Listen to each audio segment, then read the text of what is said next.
নমস্কার, ফার্মার শুভ্র চ্যানেলে আপনাদের সবাইকে স্বাগত জানাই। বর্তমানে সবেদা গাছ থেকে সবেদা পাড়ার কাজ শুরু হয়ে গেছে। সবেদা পাড়া মূলত শুরু হয় মাঘ মাসের মাঝামাঝি থেকে আর চলে আষাঢ় মাস পর্যন্ত। কিন্তু সমস্যা হলো সবেদা পাড়তে গেলে সবেদা পুষ্ট না অপুষ্ট সেটা যারা দীর্ঘদিন ধরে সবেদা চাষের সাথে জড়িত আছেন তারা খুব সহজেই সবেদা দেখে বুঝে যান, কিন্তু যারা আমার মতো একদম নতুন তাদের বুঝতে একটু সমস্যা হয়।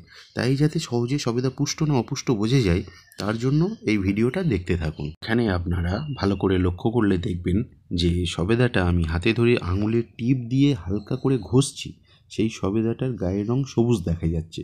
এই রকম সবেদার গায়ের রং যখন সবুজ হবে তখন আপনারা বুঝবেন যে সেই সবেদাটা বা সবেদাগুলো পুষ্ট হতে বাকি আছে এবং এদের আর কিছুদিন সময় দিতে হবে।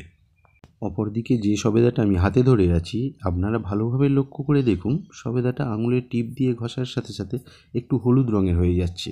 এই দেখে আপনারা বুঝতে পারবেন যে এই সবেদাটা একদম পুষ্ট হয়ে গেছে।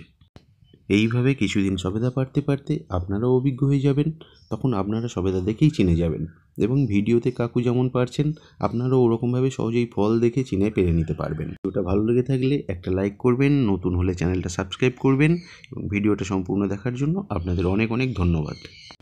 আর একটা কথা, গরম পড়ছে ভীষণ, দেখছেন সবার কত কষ্ট হচ্ছে, তাই আসুন আমরা সবাই মিলে গাছ লাগাই আর এই পরিবেশকে বাঁচাই।